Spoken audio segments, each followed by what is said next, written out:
بوركتي يا أم الحسنين يا فاطمة زهرة يا آمنة يا أم حسين يا حامل البشرى.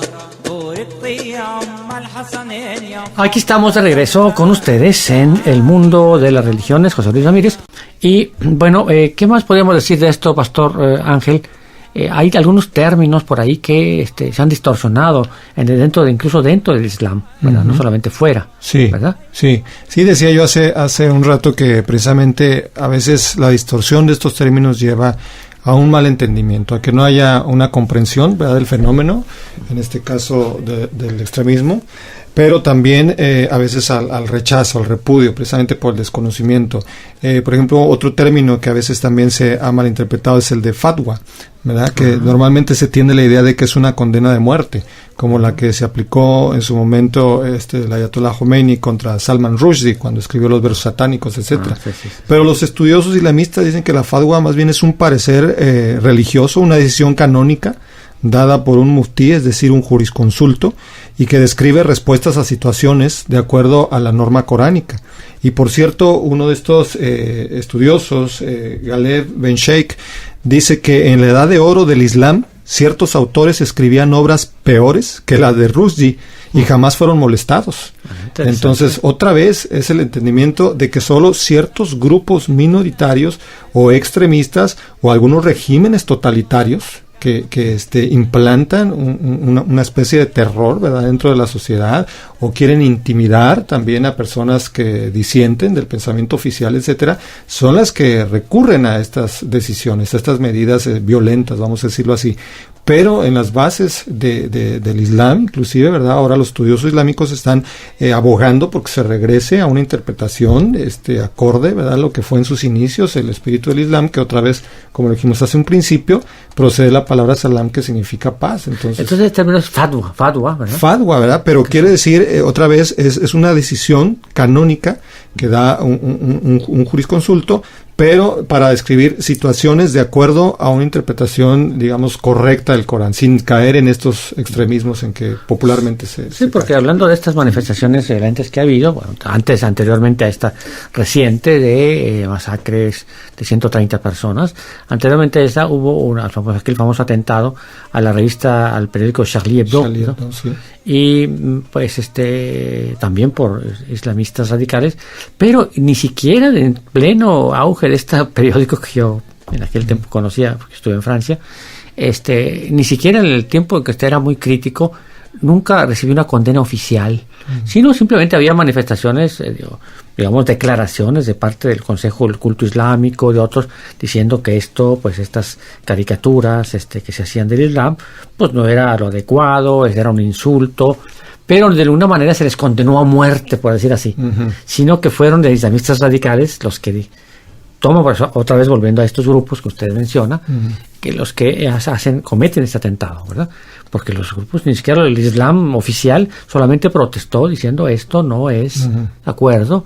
E incluso en Francia llegó a haber un juicio, una especie de juicio, de una denuncia por parte de grupos islámicos de estas caricaturas, y se hizo un juicio, algo así, y finalmente creo que ganó el periódico Charlie Hebdo. Entonces no, pues está permitido hacer, porque en nombre de la libertad de expresión. Claro, esto ya analizándolo más de cerca, efectivamente sí tiene, se ve no solamente de parte del Islam, sino de parte de los grupos cristianos y de otros, que efectivamente un poco se les había pasado la mano, ¿verdad? Sí. Un poco se les había pasado la mano a estas expresiones de caricaturas, pues de personajes, de Dios, etcétera. Sí, exacto. ¿Verdad? Entonces ya rayaba en el insulto, en la intolerancia. Así es. Que es lo mismo que estamos... Y que creo que es importante reconocer desde este punto de vista, desde de Occidente, del cristianismo, que también se caen. Digo, qué bueno por el pensamiento crítico, lo cual es muy importante y muy necesario dentro de todas las tradiciones, pero cuando se raya, como usted bien menciona, en el insulto, en la falta de respeto, porque realmente, digo, y sin afán de justificar, ¿verdad?, los actos que son reprobables, lo que pasó con el periódico francés, pero cuando uno ve el tipo de caricaturas que hacían, por cierto, no solamente contra el Islam, sino contra el mismo catolicismo, contra el Papa, es decir, contra todo el mundo, ¿verdad? Entonces, contra Jesús. Entonces, este es un extremismo también, y tenemos que reconocer que es un fanatismo, aunque se esgrima, ¿verdad?, la bandera de la libertad, de opinión y de prensa, de lo que sea, pero creo que hay que tener respeto también por las creencias de otras personas, ¿verdad? O sea, en otras palabras, el fanatismo no solamente es propio de los grupos religiosos, el fanatismo también es grupo de radicales ateos, de radicales, ¿verdad? También de otros, ¿verdad? No es propio de los grupos religiosos, ¿verdad? Y como usted dice, a lo mejor antes no había tanto estas reacciones, porque tengamos en cuenta que también antes no teníamos, por ejemplo, los medios de comunicación de ahora, que a través del internet pues vuela la información rápido, llega de un lugar a otro, fácilmente se conoce lo que se está publicando en otro lugar del mundo, lo que se está diciendo. Entonces también esto ha contribuido a exacerbar los ánimos de todos estos grupos radicales, ¿verdad? Así es. Bueno, entonces, ¿qué otra cosa podemos añadir? ¿Algún otro texto que me iba a mencionar usted? ¿O sí, otro bueno, autor? A mí me gustaría también apuntar aquí, don José Luis, ahora en el receso platicábamos acerca de las causas, ¿verdad? Que muchas veces llevan precisamente a estos extremismos. Y bueno, por un lado tenemos que reconocer que sí está pues, mucho de la ignorancia de conocer los textos sagrados, de una interpretación sana, vamos a decir así, de las escrituras sagradas de cada confesión o religión. Mucho tiene que ver, desde luego, la mentalización que hacen los grupos radicales, los dirigentes, los líderes, a niños, a jóvenes, etcétera, que desde muy temprana edad los empiezan a preparar y a sembrar el odio, etcétera. Pero no tenemos que desconocer tampoco los elementos sociales, políticos, que muchas veces la situación de miseria, de marginación, es lo que de alguna manera lleva a que todos estos grupos se identifiquen con esta causa, a que busquen luchar precisamente por su ideal y todo esto. Entonces, vaya, son cosas que a todo mundo nos deben hacer reflexionar, que a todos nos deben hacer pensar, ser autocríticos también, ver en qué cosas hemos fallado como sistemas políticos, religiosos, etcétera, pero otra vez que nuestra reacción no sea tampoco la de un fanatismo, ¿verdad? Necesariamente la de la violencia, porque precisamente uno de los temores que surge en medio de esto es que se levante una cacería de brujas, es decir, una persecución contra toda aquella persona que por su apariencia, su vestimenta, pues parezca un musulmán y que se piense, o sea, un musulmán y se piense que es un terrorista, y no podemos llegar a estos extremos y es preocupante, ¿verdad? Entonces, tenemos que ser críticos, pero tener la cabeza fría, en el sentido de pensar bien las cosas, actuar con cordura, actuar con respeto, con civilidad, ¿verdad? Y con el deseo, sobre todo, de buscar la paz entre todos los hombres. Y de paso, bueno, aquí un saludo aquí a la comunidad musulmana de nuestra localidad. Hay una comunidad musulmana, no muy numerosa, pero sí la hay, aquí en nuestra localidad, y están representados nada menos que en el Consejo Interreligioso, aquí del Estado. Pues, no sé si muchos de nuestros escuchas no lo estén al corriente, pero hay un Consejo Interreligioso que está coordinado por el Pastor Rosalío, un saludo al Pastor Rosalío, y que, bueno, preside el señor arzobispo de la Iglesia Católica, pero el pastor Rosalío pues es el secretario ejecutivo, el hacelo todo de este consejo, y ahí está representado precisamente el Islam a través de algunos de sus líderes, junto con todos. Entonces el Consejo Interreligioso están ahí representadas las iglesias, las evangélicas, los pentecostales, las distintas asociaciones budistas. Y es precisamente uno de los pocos estados en nuestra república que cuenta con un consejo interreligioso. Creo que fuera de Nuevo León está Chiapas, algún otro por ahí, pero es de los pocos que tienen ese consejo. Y gracias a eso pues hemos tenido un diálogo interesante entre las distintas asociaciones. Hay cada año una reunión, un diálogo interreligioso. Un diálogo interreligioso que ahí nuestra amiga Rebeca Barragán, ¿verdad? Saludos, Rebeca. Ha organizado junto con otras personas para que tenga lugar anualmente esta reunión de todos los grupos en torno a un tema único. Entonces ahí coincidimos, ¿verdad?, en un tema interesante. Que es un excelente esfuerzo precisamente por ecuménico, ¿verdad?, por tratar de fomentar la paz entre las distintas confesiones religiosas. Otra vez el diálogo, el respeto, el escuchar los valores de cada una de las tradiciones, y en la práctica pues ir a la concordia, ¿verdad?, a la civilidad dentro de la sociedad, etcétera. Entonces yo aplaudo, celebro, ¿verdad?, y motivo a que las personas otra vez cada vez más tomen una actitud de tolerancia, de respeto, ¿verdad?, hacia las creencias de otras personas, que nos informemos, ¿verdad?, de lo que creen otras personas, no nos apresuremos a condenar, a satanizar, ¿verdad?, desprestigiar y a condenar simplemente porque otra persona tiene una creencia diferente a la mía, sino porque muchas veces cuando empezamos a estudiar nos damos cuenta que hay muchas coincidencias, precisamente con el Islam, y lo mencionabas hace un rato. O sea, es una religión monoteísta que viene del tronco abrámico, es decir, de Abraham descienden tanto judíos, cristianos como musulmanes. El padre de la fe. El padre de la fe. Entonces, cuando uno empieza a estudiar precisamente todas estas confesiones religiosas, se da cuenta que hay muchas coincidencias, muchos puntos de acuerdo, muchos puntos en común. Ahora, lo cual nos invita al diálogo, a la armonía, a la unidad y al respeto. Aclarando que ese es el ecumenismo, porque hay mucha gente que también tiene satanizado el concepto de ecumenismo, porque piensa que es así como formar una religión mundial y que tal vez sea el instrumento del anticristo y cosas así. Entonces tratan de boicotear, de hablar en contra de estos encuentros, ¿verdad?, interreligiosos, porque dicen ya quieren formar la gran religión universal, que, o sea, no, hay que o sea, se conservan las diferencias. Exacto. Tenemos nuestras diferencias, pero vamos a buscarlo en qué coincidimos. El ecumenismo no busca formar una sola religión, una sola iglesia. De hecho, pues ¿quién aceptaría eso? Es respetar, es como uno respeta el apellido, la familia de otra persona, no pretendes, ¿verdad?, que sea igual a ti. Respeta su cultura, sus creencias, y lo mismo es en las religiones. Se trata de un diálogo, se trata de estar unidos por la paz, por la justicia, por estas causas comunes, y resolver estos problemas mundiales. Sí, simplemente el hecho que me comentaba usted también al principio del programa, fuera del programa, que, por ejemplo, su labor como profesor en el seminario metodista, pues, por ejemplo, ahí sería un punto que analizar para estudiar, reflexionar en torno al que, bueno, vamos a intercambiar. Usted véngase para acá a darme una clase, una conferencia, acá a los católicos, ¿verdad? Y vamos aquí, hoy va por ahí alguna persona a dar un curso en el cual coincidimos, no sé, de exégesis bíblica, de el pensamiento cristiano antiguo, no sé, alguna cosa así, que son elementos que nos van uniendo, que nos van considerando, quitando todos los prejuicios, ¿verdad?, para ver en qué coincidimos todos. Claro, y comenzando por la unidad dentro de nuestra propia confesión, dentro del propio cristianismo, que está también tan fracturado, tan dividido. Precisamente otro de los esfuerzos que se está haciendo aquí en Monterrey son oraciones ecuménicas que se hacen ahí en el Centro Cultural Loyola. Sí, como no.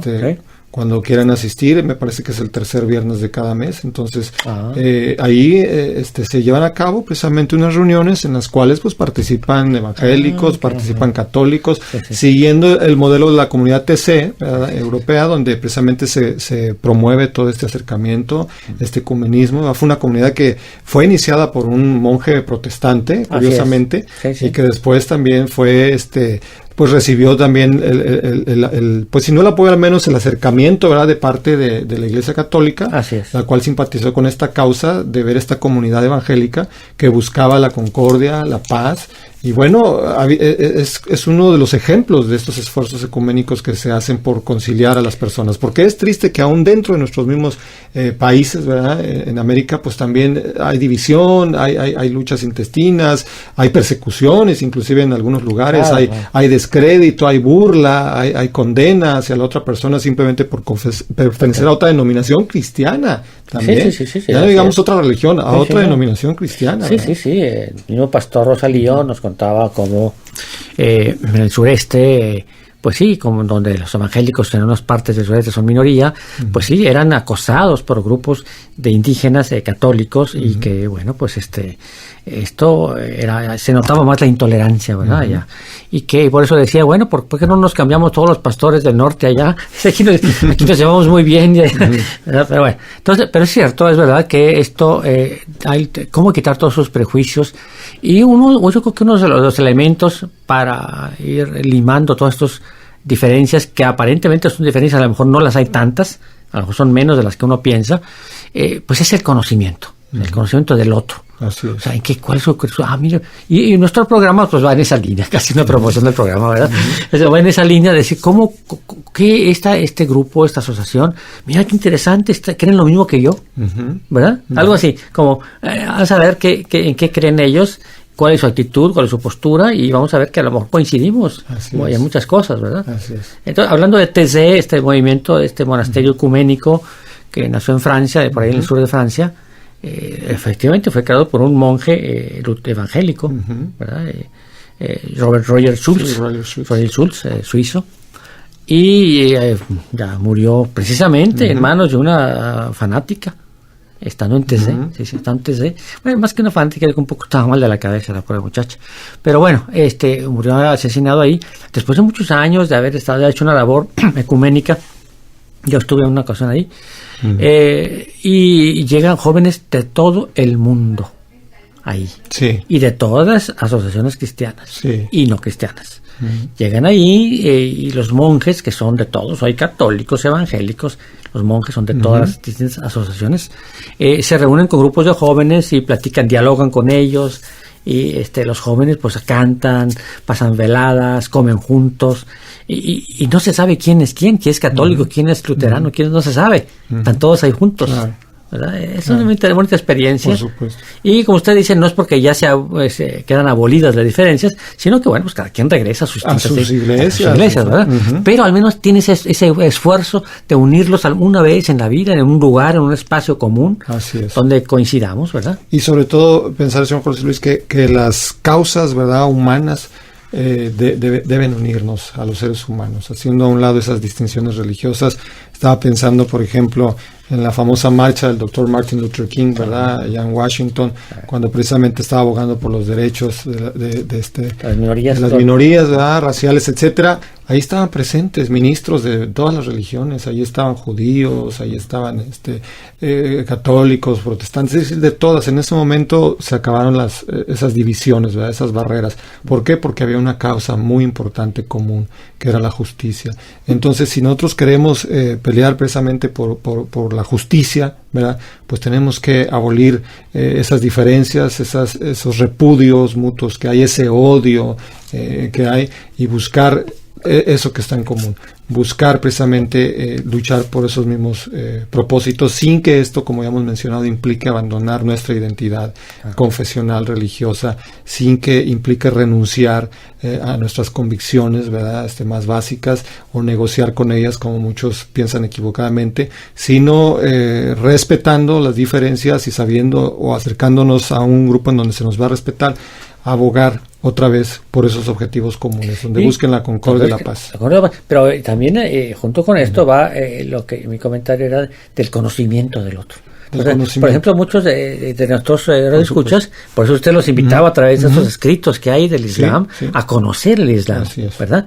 Que es importante conocer el verdadero Islam. Los dichos de los sabios, sufitas, algunos textos del Corán, donde todos los veremos reflejados, todos, ¿verdad? Y es importante el conocimiento del otro. Del otro. Ahí en este caso creo que me parece interesante que ustedes, como profesor de la Iglesia Metodista, pues están ustedes abocados también a estudiar el Islam, ¿verdad? Por supuesto, de hecho, pues todas las religiones, ¿verdad? Porque a veces nos toca dar materias como religiones comparadas, ¿verdad?, nuevos movimientos religiosos, teología contemporánea, etcétera. Entonces, pues todo esto nos pone en contacto con otras formas de pensamiento, y de alguna manera nuestro entendimiento se va abriendo, y es lo que queremos también infundir en todos nuestros estudiantes, esa mentalidad de apertura, ¿verdad?, para conocer otras formas de pensamiento, otra vez, lo cual no significa perder nuestra identidad ni perder nuestras convicciones, pero sí escuchar, aprender, conocer inclusive los valores, las riquezas espirituales, doctrinales, teológicas que tienen otros grupos religiosos, ¿verdad?, y que nos pueden aportar y cómo pueden enriquecer también nuestra vida, ¿no?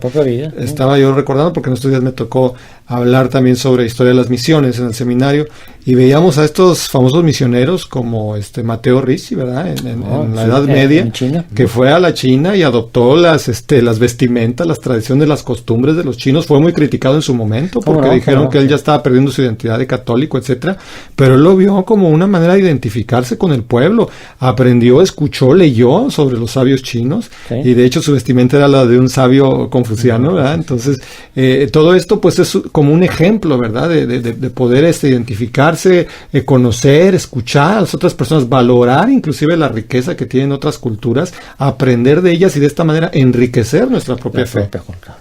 Sí, un poquito más adelante, ya casi un poquito estamos llegando casi al final del programa, pero no sé si hay algún otro punto importante, algún otro alguna obra que quisiera usted citar extra, o para que nuestros escuchas, o algún otro concepto que nos haya quedado por ahí volando. Ya hablamos un poco del diálogo interreligioso, que es toda esta temática, que gracias a Dios, bueno, pues está funcionando mal que bien, más o menos bien, aquí en nuestra localidad, y que pues queremos que esto siga, ¿verdad? Que este diálogo interreligioso no sea nada más una llamarada de petate que quede ahí, sino que sea realmente casi una actitud constante, ¿verdad? Normal, el diálogo interreligioso. Así es.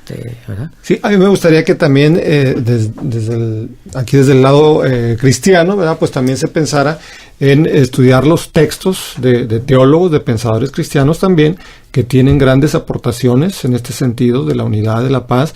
Uno de ellos ya lo mencionamos hace un momento, Hans Küng, ¿verdad? Que tiene escritos maravillosos, ¿verdad? Cualquier libro de este teólogo, ¿verdad? Que uno pueda tomar y leer, trae conceptos muy valiosos, muy profundos, todos ellos encaminados precisamente a la concordia, a la paz, etcétera. Entonces, acercarnos a este tipo de pensamiento, no alimentarnos tanto con toda esa literatura popular o barata que lo único que hace es fomentar más el odio, el rechazo, el fanatismo, inclusive. Lamentablemente en todas las confesiones religiosas encontramos ese tipo de literatura que lo único que nos mueve es al odio.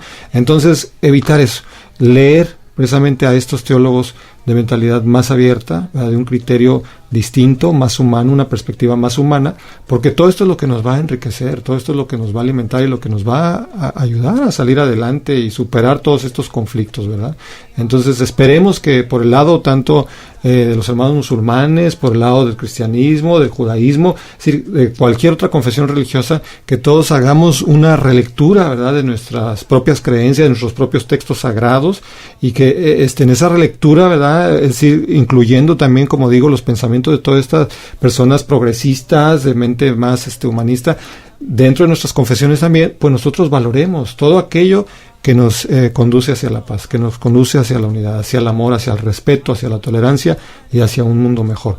Evitar también todos estos pensamientos catastrofistas, porque también es una mentalidad caótica y muy negativa, la idea de que, bueno, ya se va a acabar el mundo, ¿para qué hacer todos estos esfuerzos, verdad? Yeah. Esto es algo propio del fanatismo, ¿verdad? ¿Cuántas sectas no han dicho a sus feligreses, ¿para qué te casas, para qué estudias si ya el mundo ya se va a acabar, verdad? Muchos tienen esa mentalidad, ¿para qué hacer propuestas de mejoramiento ecológico y todo si el mundo ya va a explotar de un momento a otro? No, que nos quitemos esa mentalidad y que trabajemos por un mundo mejor. Recordemos que nuestro Señor Jesucristo, hablando, cuando le preguntaron acerca del fin del mundo, Él dijo: el día y la hora nadie lo sabe, ni los ángeles ni el Hijo, sino solo mi Padre que está en los cielos. Entonces, mientras tanto, vamos a trabajar, vamos a esforzarnos, ¿verdad?, de la mejor manera para un mundo mejor, que cuando Dios venga, ¿verdad?, ya sea por nosotros de manera individual en nuestra muerte o en lo que se conoce como el fin del mundo, que Él nos encuentre trabajando, nos encuentre luchando por el bien. Porque como dijo también ese famoso teólogo alemán Dietrich Bonhoeffer, dice que quien no valora la vida presente no es merecedor de ninguna vida futura.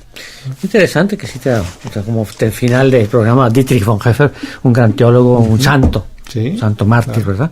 Oiga, pues el pastor Ángel Sanabria, estamos ya terminando nuestro programa. Qué interesantes conceptos para que nuestros radioescuchas pues reflexionemos en torno a esto y que nos veamos con una actitud distinta al Islam, que veamos con una actitud distinta al otro de otra iglesia, de otra confesión, y todos juntos nos unamos en lo esencial. Pues muchas gracias por haber estado con nosotros. Al contrario, don José Luis, gracias. Y por aquí lo esperamos en otra ocasión, más adelante. Claro que sí. Y por lo pronto, pues muchas gracias, estimados radioescuchas, muchas gracias, buen fin de semana. Tengan todos ustedes, nos escucharemos próximamente. Este es El Mundo de las Religiones, José Luis Ramírez.